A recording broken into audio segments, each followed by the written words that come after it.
Hello అండి, welcome back to Nivi's kitchen and rangoli. ఈరోజు egg and chicken curry ఎలా చేసుకోవాలో చూపిస్తాను. ముందుగా ప్యాన్ పెట్టుకొని ఆవాలు వేసుకోవాలి. ఆనియన్స్ వేసుకొని బాగా ఫ్రై చేసుకోవాలి. ఆనియన్స్ బాగా కలర్ చేంజ్ అయ్యే వరకు అయితే ఫ్రై చేసుకోవాలి. సన్నగా కట్ చేసి పెట్టుకున్న టమాటో ముక్కలను అయితే వేసుకోవాలి. ఒక స్పూన్ అల్లం పేస్ట్ని అయితే వేసుకొని బాగా ఫ్రై చేసుకోండి. కొంచెం కరివేపాకు వేసుకోవాలి. ఒక ఎగ్ వేసుకొని బాగా ఫ్రై చేసుకోండి. ఇప్పుడు కొంచెం సాల్ట్, కొంచెం పసుపు, కొంచెం కారం వేసుకొని బాగా ఫ్రై చేసుకోవాలి. ఇప్పుడు వాష్ చేసి పెట్టుకున్న చికెన్ అయితే వేసుకుందాం.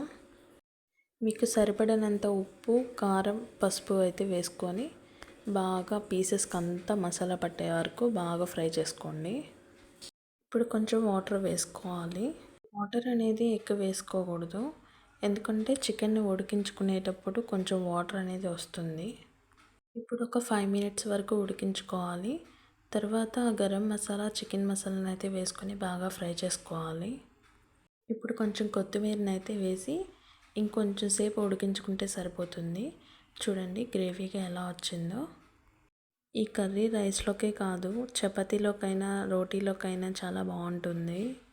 మీరు కూడా ఒకసారి ట్రై చేయండి. టేస్ట్ అయితే చాలా బాగుంది. Thanks for watching.